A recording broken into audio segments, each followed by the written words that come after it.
Mtazamaji, jina langu naitwa Alphonse Kusaga, mwandishi wa Wananchi. Hapa ni katika maeneo ya Point Zone, mtaa wa mita 200 kata Kaloleni. Asubuhi hii ya leo katika mapipa haya ambayo unayaona hapa, amekutwa kitoto kichanga ambacho kwa wataalamu wanaeleza kwamba ni mimba kama ya miezi 8, miezi 7 hivi. Kitoto hiki kimezaliwa kikaja kutelekezwa hapa kikiwa ndani ya mfuko. Tumezungumza na mashuhuda ambao walifika hapa. Wanaeleza kwamba majira ya asubuhi kuna mtu mmoja alikuja kwa ajili ya kutafuta chakula cha nguruwe kwa ajili ya kupeleka nyumbani. Lakini alipokuja hapa, wakati anaendelea kuchambua mifuko, ndani akakuta kuna kama kitoto ambacho kiko kwenye kimfuko. Ndipo akatoa taarifa kwa watu mbalimbali, na jeshi la polisi tayari wameshafika na kuchukua kichanga hiki na kuondoka nacho. Tayari kimesha fariki, na mashuhuda wameeleza kulaani kitendo hiki ambacho ni cha kinyama na kikatili. Wanaweza kwamba watu mbalimbali wanatafuta watoto, lakini kuna watu ambao wanapata watoto. Mwisho wa siku ni kama hiki ambacho kimefanyika hapa. Kwa jina naitwa Donald James Mboya, ni mwenyekiti wa mtaa mita 200 kata ya Kaloleni. Leo asubuhi kuna tukio limetokea mtaa wa Point Zone, eneo la Point Zone. Tukio lenyewe ni kwamba kuna mtoto ameokutwa kwenye pipa la taka. Pipa la taka nilekea kwamba kuna huyo mtu ameuka kama asubuhi, kama sio asubuhi sana, aliweka usiku. Kwa sababu ametaimu leo siku ya Jumatano ni siku ya kuzoa taka. Kwa akajua kabisa kwamba siku ya leo taka zitachukuliwa na kitoto kitabebwa. Yaani kwa bahati nzuri sana kuna hao wanao scavenger wanaotafuta vyakula vya nguruwe.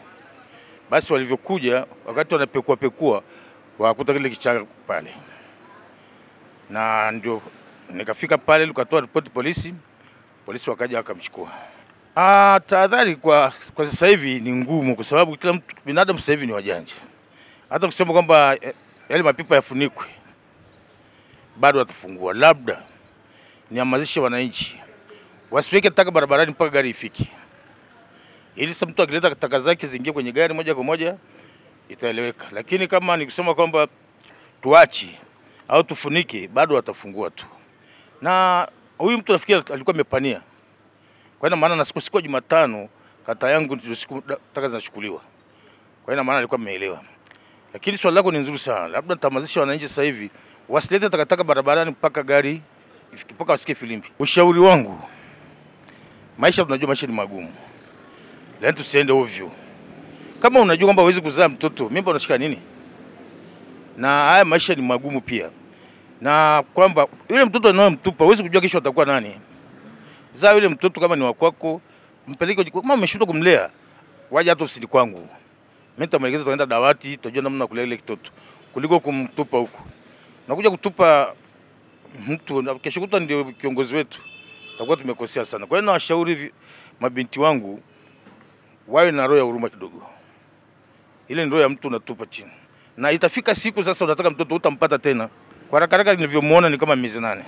Kwa tukio hili nililiona mnamo wa saa 12:30 nikiwa na bwana mmoja anaitwa Daudi. Tulikuwa tumekaa hapo kwenye pikipiki tunaangalia abiria wanaotoka Point Zone kuelekea kwenye shughuli zingine. Sasa bwana mmoja alitokea akiwa anatafuta chakula cha nguruwe, akamwaga ile pipa. Katika kumwaga ile pipa akakuta huo mfuko kuna mtoto ambaye yuko ndani ya mfuko. Sasa ni kitu ambacho kimetuuma sana, na baada ya kutuuma sana ikabidi tushirikishe jamii kuonyesha kwamba kuna tukio lililotokea hapa ili tuweze kutoa ushirikiano, huyu mtoto akahifadhiwe sehemu ambayo ni salama. Na huwa mara nyingi kunakuta kuna watu wengine wanakuja wanaweka takataka zao hapo. Sasa kwa namna tulivyowauliza watu wa Point Zone, wakatuambia ili pipa tumetoa, lakini haukuwa na huu mzigo uko juu. Na kwa jinsi tulivyoona sisi, tulivyohisi, tukahisi labda ni mpita njia ameweka huu mzigo hapo na kujiondokea. Sasa hatukujua kwamba kinachoendelea ni labda polisi labda wafanye kazi yao. Ni asubuhi kwa ajili ya hizi taka ambazo magari yanapita hapa wanachukua matakataka. Nadhani kwenye saa 12 kamili, kwa sababu sisi tulifika hapa kwenye saa 12:30 tukawa tumepaki hapa kwa ajili ya abiria. na baada ya hapo kuona hilo tukio ikabidi tushirikishe watu wanaopita njiani ili wajue kwamba kuna tukio liko hapa, ili tuweze kumnusuru mtoto labda akahifadhiwe sehemu salama. Kwa kweli imetuuma sana kwa sababu kuna watu wanatafuta watoto, wanakosa watoto, na binafsi mimi imeniuma. Kwa sababu hata mimi mwenyewe na watoto, ninavyoona mtoto anatupwa hivi kwenye hifadhi ya takataka kama hivi, ni kitu ambacho ni kibaya sana. Imeniuma sana. Ushauri wangu wasitupe watoto. Kama ni mtoto imetokea bahati mbaya amefariki, akamstiri sehemu salama. Sisi wanaume tunapenda watoto sana. Ila wanawake kiukweli sijajua kwa nini hawapende watoto mpaka wanafikia mahali kutupa kwenye sehemu ya dustbin kama hapa hivi. Ni kitu ambacho hata mtu hataki kifikiria, ni kitu kibaya sana. Afu ni kitu ambacho hata akifai kuelezeka. Kauliza kako hai jamani, kwa nini wametufanyia hivyo? Ndio maana nataka nimwangalie vizuri kwamba ule ni mtoto au nataka tuone yako kakichwa sasa ili tujue ni mtoto au ni wana roho ngumu kama za mashetani ise. Na kweli unakuja kwenda kuua kiumbe cha Mungu, na mnasema angekacha hapo hata tukaokote ili tuweze kumsaidia hata huyo mtoto jamani. Yaani wakibeba hizo mimba zao, bora kama uweze kumlea ule mtoto, mweke hata kwenye geti la mtu hapo ili kachukuliwe waweze hata wapelekwe hata sehemu za kulelea watoto kwa kweli. Kuliko kwenda kumtupa kiumbe huyo hana hata hatia, maskini wa Mungu. Nauma, itakiwa hata akaweke hapo barabarani. Si wapita njia tutamuokota, tujue tutamuhifadhije ule mtoto kuliko kumtupa jamani. Kiukweli mimi ni mkazi naitwa Julius Elisante Mbuku. Ni mkazi wa Sakina kule. Niko na kazi zangu za hapa na pale, naendesha pikipiki. Kiukweli nimeumia sana. Nimeumia sana kwa sababu kama ni maisha ni magumu, kila mtu kuna ugumu wake. Lakini kwa hili nimepita hapa nimeona jambo la kuniumiza sana. Na nimeumia sana kwa sababu kuna watu wanatafuta watoto, hawana watoto. Kumweka mtoto kwenye mfuko kwa staili hiyo kiukweli ni pigo kubwa sana. Nachokiomba serikali, wanasema sijui maisha magumu, umebeba mimba miezi 9, umezaa mtoto, unakuja unamweka kwenye mfuko. Kiukweli inasikitisha. Na serikali angalia tu hili. Kwenye maisha kuna mapito tunapita. Hata sisi hatuna maisha mazuri sana, lakini tunapambana kwa kila kiasi ambacho tunaweza kufanya. Ila kiukweli hii hali sio ya kawaida. Na ni hali ya kusikitisha na inatuuma, inatuhuzunisha kwa sababu mtoto ni wa kila mtu, si wa mtu mmoja. Kiukweli serikali iangalie tu. Na huyu mtu atakobainika achukuliwe hatua na ujue shida ni nini na ni kwa nini. Hichi kitendo sio cha kawaida. Huyu ni mwanadamu. Sababu hata mbwa igongo barabarani unapomuona lazima unaumia. Sasa mtoto kama huyu inawezekana alikuwa anakuwa rais, anakuwa waziri mkuu, ni mtu ambaye angefanya mambo makubwa sana katika serikali, lakini kiukweli Mungu atusaidie. Asio kukosa tamaa na kutaka kuharakisha maisha na kuiga, kwa sababu asilimia kubwa sasa hivi watu wanasema wanaishi kwenye mfumo wa aliyefanikiwa. Haujui umefanikiwaje. Tunachokiomba, hili jambo ni kubwa na ni gumu. Of course ingekuwa ni wewe mtoto wako. Wewe sasa hivi unatafuta mtoto, unaenda kwa waganga, unaenda makanisani, hujapata mtoto. Leo mtu anatoa mtoto. Kiumbe kama hicho kina hatia gani? Ni kitu ambacho kinatuumiza sisi wote, na kwa pamoja tumuombe Mungu. Hili hali si ya kawaida. Si serikali tu, hata na sisi. Sababu ukisema waachie serikali tu kila kitu, serikali huko haiko. Ila wanadamu sisi tumekuwa kama wanyama. Mtu kama wewe au mimi hatuwezi kufanya kitu kama hicho. Ila wanawake wamekuwa kama wakatili. Kwa sababu kuna aina ya maisha wanajifunza kwa maelekezo kwa fulani amefanya tutafute maisha. Yaani mimi kwangu ninachokiomba serikali itusaidie kuongea na watu kwa utaratibu. Kiukweli wanaume sangine tunavuruga nake, ndio wanafanya. Kama mtu ashaza mtoto kafikia hapo, kwa nini umtupe? Ungemuua basi akiwa hata mdogo. Umeshaza mtoto. Kuna watu wangapi ombaomba wako njiani huko na watoto na wanaishi nao? Huu ni ukatili. Ni kitu ambacho hakina maana yoyote kwenye maisha. Huwezi kuambia ni ugumu wa maisha kutupa mtoto. Ugumu wa maisha kutupa mtoto wapi na wapi? Kwa majina naitwa Kenneth Kaunda Limo. Tumekutana na changamoto ya asubuhi hapa, mtu kutupa mtoto kwenye pipa.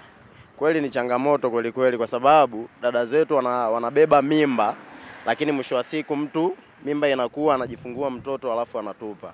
Kikweli ni changamoto kubwa sana. Na ni kitendo ambacho kwenye jamii nayo tuzunguka inachukiza jamii, kwa sababu iwezekani ubebe mimba miezi 9 alafu mwisho wa siku unajifungua mtoto unamtupa kwenye pipa. Inakuwa ni changamoto kubwa sana. Nizani ni mtu aliamka asubuhi mapema wakati mapipa tu yametolewa ya uchafu, akavizia kwenye mida labda saa 12:30 huko au saa 11 akatupa huyo mtoto, lakini sio kwamba ametupwa mapema wakati watu wameshaanza kufanya movement za kupita barabarani. Mtoto amekamilika kabisa. Nizani mtu amejifungua ni mtoto ambaye tayari ameshatimiza miezi 9 kabisa. Na washauri waache kwanza tamaa ndogo. Alafu pia waweke malengo kwenye maisha yao, kwa sababu ni sehemu ya malengo, yani mtoto ni sehemu ya malengo kwenye maisha yako. Kwa hiyo waweke malengo na waache tamaa ndogo.